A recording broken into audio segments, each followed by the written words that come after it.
Okay, guys, so you've got minuscules down, or lowercase letters, and I'm sure you're all fantastically expert now. If you're not, like I said, do get in touch. You can find me through social media, Instagram, Facebook, and on my website, incredible.com.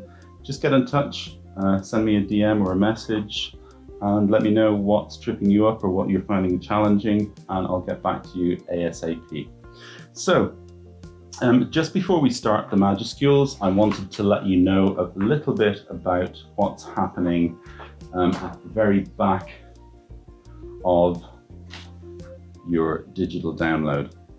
So you'll see two pages, one with lines horizontal on it, and the other with a grid of dots on it. I just wanted to say very quickly why they're there. I don't generally, in this style of calligraphy or lettering, there's not always a need for guidelines, but that's what these are, and they're here just in case you're more comfortable with them. So the first ones, these are horizontal guidelines, and on yours they will have a little bit of a label beside them. So the top line is the ascender. The one below that is called the X height. Then you've got the baseline, and finally the bottom one is the descender. So there are 1, 2, 3, 4, 5, 6, 7 sets of 4-line groups: ascender, X height, baseline, and descender. So between the baseline and the X height is where our vowels, our lowercase or minuscule vowels would go. And I'm sure you all know what they are, the A, E's, I's, O's, and U's.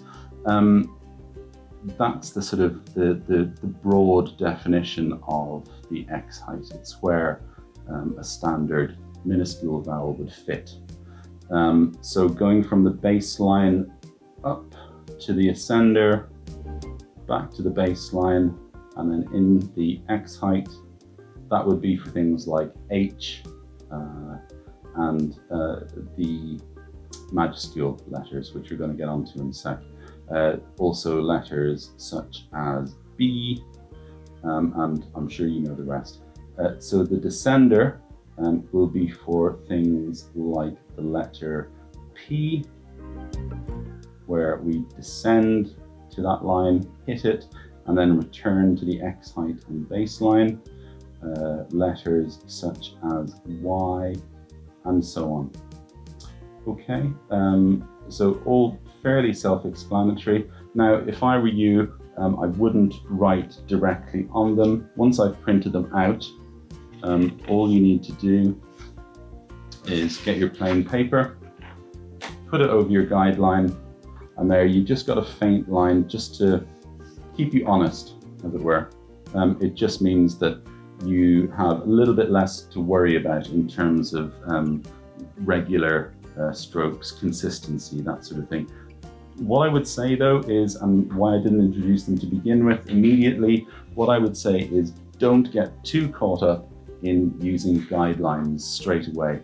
It's a little bit like when you give your kid stabilizing wheels when they're learning to ride a bike. If you never gave your kids stabilizers, they would learn to balance, and then they would learn to do the pedals at the same time, and they would never need stabilizers. It's all about how you learn. Everybody's different. Everybody has their own style of doing it, but I don't think you should get too caught up on using guidelines straight away. Certainly there are applications such as envelopes. You'd want guidelines for envelopes usually. Or if you're laying out something that's got to look absolutely sort of pristine. That's guidelines. On the next page, you will find a dot grid, and this is something that's available in some pads, for example, Rhodia, R-H-O-D-I-A. Rhodia pads are beautiful, smooth vellum type paper, and some of them are plain, some of them have horizontal guidelines, and some of them have this dot grid. The dot grid's fantastic. Again, don't write on it, or you'll be printing out page after page after page, which isn't very good for anyone, environmentally speaking. I don't know if on the camera you can see that, but there's just a very faint grid underneath your page. And again, it allows you to not think about the consistency, the regularity of the letter forms too much while you're getting used to making them. If you don't want to fill up your vision with horizontal lines all over the place, some people prefer dot grid. Lastly, to do with the guidelines, there's a space for a date and for notes, and I've just made a note that the X height, so you'll remember between the baseline and here, these two boulder lines, that's called the X height. So on the one that I've given you in the download, it's 6 millimeters, which is a good sort of starting place, I reckon. You can go for a taller X height, which would then give you taller ascender and descender spaces, or you can go for a narrower X height, you know, something like 3 to 5 millimeters. It's all about what you're comfortable with. The better your letter forms look at a larger X height, the more absolutely crisp and pristine they'll look when you crunch them down into a smaller X height, just something to bear in mind. So practicing large generally has a very positive knock-on effect once you crack it.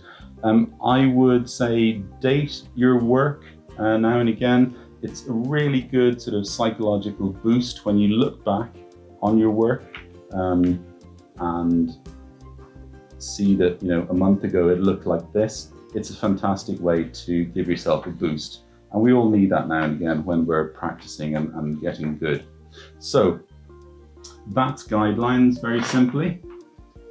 I just wanted to show you some of the majuscule exemplars. They're all pretty simple, and they generally, you know, they start on the left and they'll either go up, they'll ascend like this, or descend as in the B, or they'll loop around like in the C or the E, okay? So just for a very quick example, let's do the B for Bravo. Okay, so I'm placing my plain paper on top of the exemplar. Here we go, lead in, descend, ascend back up, and then loop it around twice for the exit stroke. And then I'll go in with a slightly heavier pencil just so you can see. So the descender, again, we go in on the left of the original line, like so. We fill that in. There's a descender in the loop with the top bowl of the B, and another descender here, okay? Make sure that all your shades are about the same width so that we're going for consistency. Okay, so that's your basic shape. Here on the second one, if you remember, we're just doing the outlines just so we can get a good idea of where they go. The third one, again, nice and steady. Outline those shades and then fill them in. Okay, you don't have to fill them in completely. You can just, if you want to, like I said before, you can cross-hatch them while you're practicing. So then 2 or 3 more examples. Shading in the downstrokes like this, and then the grayed out ones, we might have room for 2, sometimes 3, and just follow those on across the page until you're building up that good muscle memory and your hand-eye coordination is firing off like a champion. So there we go. Don't get sloppy, don't get complacent. This one should look like this one, and vice versa. I should have said that the other way around. This one should be as good, if not better, than your starting one, okay? If you're not absolutely happy, you can start another round of B like this. Nice and steady, not too fast, keeping those lines nice and consistent, and continuing on across the page that way. Okay, so carry on. There's a couple of pages of majuscules. I love majuscule E. It's a very elegant, happy looking letter. Lots going on with it.